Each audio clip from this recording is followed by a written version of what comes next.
It's the most wild request we've ever been written on this channel. Let's dig in. Hey, Griffin and Alyssa, big fan of your channel. You've helped me dodge some real travel duds, so I figured maybe you could help me out with this one too. I just turned 28. My mom, who's been in Morocco forever, is turning 55 next month, and we're thinking of doing a cruise together. She's single, I'm single, but here's the thing. She wants this trip to be her relaunch. You know, get out there, meet people, have fun again, and honestly, I want that for her too. She spent so much of her time taking care of me. It's time she gets to be the main character, but I'm stuck. I want her to have a blast, but I also don't want to be bored out of my mind on a ship full of couples and kids. I'm not trying to be a third wheel if she ends up clicking with someone either. So here's my question. What are the best cruises for singles or people just looking to connect with new friends? I guess in a weird way, an awkward way, I'm kind of the wingman for my mom, but also want to be ready to fly solo if she finds her fun. Any ideas? Jason. All right, Jason, I appreciate you watching the channel. So if the idea of an all-inclusive vacation plus chemistry sounds like your love language, or if you're solo, coupled up, or somewhere in between, but you know, craving connection with other interesting humans at sea, I feel you. You are in the right place. That's the good news. This is your, let's call it 2025 guide to the best cruises for singles, couples, and friendly extroverts who want to, you know, go on a trip that doesn't just promote relaxation, you know, it promotes some sparks. No weird icebreakers, no awkward group dinners, just organic connection, curated energy, and ships that make, I don't know, meeting people feel like part of the adventure. Sound good? So let's break it down like this. For every cruise we cover, we'll break down who it's best for, the average age on board, because let's face it, that is important, and what it actually feels like once you step on board. So let's make new friends faster than Dale and Brennan and Step Brothers, or find love like Margaret Tate and Andrew Paxton in The Proposal. Let's get started.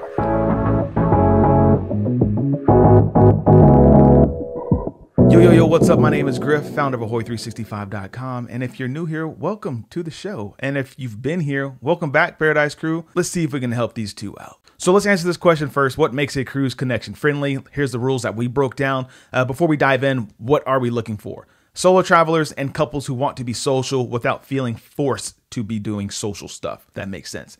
Here's the formula that we found that worked the best. Ships with 1,000 to 4,000 guests. They're big enough for options, small enough for, you know, those intimate conversations that you'll want to have. They're going to be adults only or adult priority vibes, if that makes sense.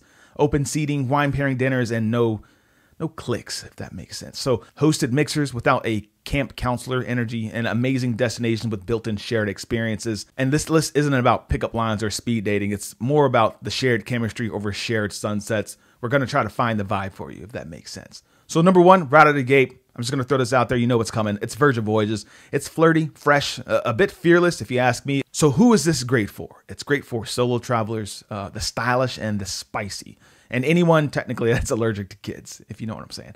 Anyways, the average age on board of what I've noticed is 30 to 50 years old. So this one fits really well with you guys. It's got a pretty strong LGBTQ and a millennial and Gen X presence. There are no kids. There's no buffets, and there's really no drama on board. Virgin is a single person's dream. It's designed for flirting, freedom, and pretty cool connections. So it's got drag brunches, silent discos, solo meetups, free champagne. This line makes sailing solo feel intentional, not like a, you know, like a plan B, if that makes sense. Let's jump into number two, Royal Caribbean. It's where connection is a contact sport, if that makes sense. So I believe this is best for the hot weekend crowd that came to party, you know, flirt and just repeat. They kind of have a lot of fun. The average age, what I'm noticing, is 25 to 45, especially with those weekend sailings. It's very social, especially on short sailings to the Bahamas. So hear me out. These weekend cruises on these ships are packed with singles and friend groups looking for a vibe, not necessarily a vacation, if that makes sense. It's fast paced, it's Insta-worthy, and filled with tons of energy. For example, Utopia of the Seas and Wonder of the Seas, they're like floating Vegas. Freedom is more chill, but still very social, perfect for Gen Z, perfect for millennials. And I think it does a really good job with the Gen X crowd as well. Technically, anyone who wants to just let loose without using that PTO, because it's on the weekend. So the party starts in the terminal and it doesn't stop until customs, if we're being honest. Just know this crowd isn't here to nap. You're either in or you're out. They go full throttle on these weekend trips. We're going to slow it down just a little bit. That's what the Norwegian Prima class. Think chic solo energy. Who is this great for? I'd say stylish, confident travelers who want a little bit of a luxury without the labels. I say the average age range for this one is around 30s to 50s, trending younger on the newer ships. And these ships are giving like Neiman Marcus energy, if that makes sense. Gorgeous interiors, upscale entertainment and solo studios with access to private lounge. It's kind of unmatched. You're not stuck in the singles mingle buffet awkwardness here. It's pretty vibey. Everything feels elevated. Cocktail hour, the spa, staterooms, especially on Prima and Viva. Stand by that. And the Norwegian Aqua is here, and it really turned up the volume a notch with exclusive spaces and more curated vibe. It's like a boutique hotel was dipped in gold instead of float. It's really nice. It's nice. MSC Cruises is next. They're underrated in this category. It's like a European energy. It's got global mix. Think World America, solid option. Meraviglia, my personal favorite. Seascape. I think it's best for budget-friendly girlies is what I call it. But that international energy, it's got the nightlife lovers. The average age range, again, 30s, 55s.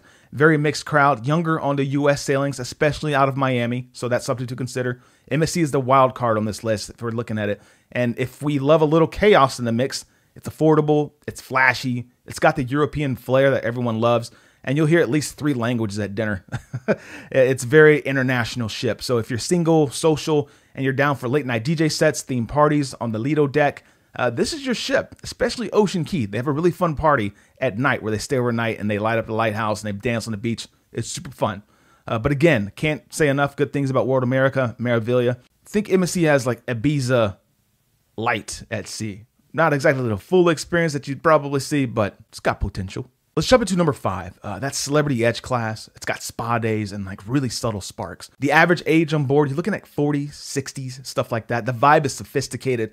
It is spa forward. It's best for that chic solo time, quiet luxury. Celebrity Edge, Apex, and beyond ships are pretty fun. They're party central, especially in the atrium, or technically I think it's called the Grand Central Lobby, but they're perfect and they're refined for connection. They attract stylish solo travelers and couples who want good wine, thoughtful conversations, and low effort mingling. From rooftop gardens to wellness programming to craft cocktails, every space encourages interaction without pushing it. It's kind of sexy, it's sleek, it's posh. We dig it. I think this is a great place for extroverts looking to meet new people. So you might feel like Celebrity is your new home. Small note though, if you're loving this list so far, first, please consider smashing a thumbs up button. But if you're a social traveler with a family or you're on a tighter budget, don't worry, we've got a family-friendly cruise guide coming next that ranks cruises by vibe and budget, from solo-friendly suites to ships with built-in babysitters. But first, let's hit on a few bonus picks for the connection-based. I call these like my honorable mentions for the extrovert energy, people that are just looking to meet new people, okay? If you're looking for something a little bit more niche, these 3 wild cards round out the social spectrum pretty evenly, I think, and each of them bring its own secret sauce to the table. So you're going to get in where you fit in. Hear me out. Holland, America. Think music, meetups, but a mature mingle vibe. So ships to look for are New Statendam, Rotterdam. The guest is a little bit under 2,600, if I believe my memory serves me correctly. The vibe is grown up, classy, live music forward. Holland America really isn't loud. It's layered. It's got venues like BB King's Blues Club, Billboard on board. It's easy to spark up a conversation between sets. They host daily solo meetups, offer true single cabins, and cater to travelers who enjoy art lectures as much as a glass of wine. If you want connection without the chaos, this is probably your backstage pass to low-key social brilliance. Go check it out. The next one here, we're going to tack on a little bit on your budget. That's Azamara. It's cultured, curated, and cocktail ready. Vibe is boutique, brainy. They stay in port longer, often overnight, so you can bond with the fellow guests during the moonlit strolls or flamenco shows ashore. And, you'll share experiences, not just drinks. Ideal for solo travelers or couples who love to connect over culture, if that makes sense. This next one here, I brought it up in 5 small ships for introverts, but check this out. It's a small ship with a big personality. Ships to consider: Star Breeze, Star Legend, Star Pride. The guests are about 312 or less. The vibe is a yacht style though.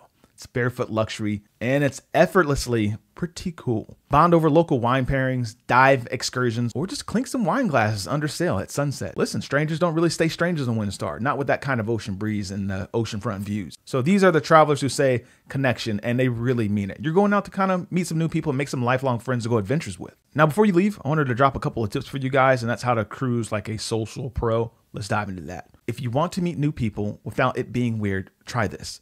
Book open seating dining or solo dining near group tables. Choose wine tastings, mixology classes, or participate in the game nights. I know Virgin Voyages has a really fun game night. These spark conversations, open you up to new people, and look for solo travelers, Usually 1 or 2 join the shore excursions. Shared experiences create instant connection. Smile, be yourself, ask where someone's from. It's cruise magic from there. So my next tip here is just go ahead and book the trip. Try to avoid paralysis by analysis. Just pick one of these. I'm sure you'll be good to go. And others in the comment section will encourage you as well. You don't have to be a social butterfly unless you really, really want to meet amazing people.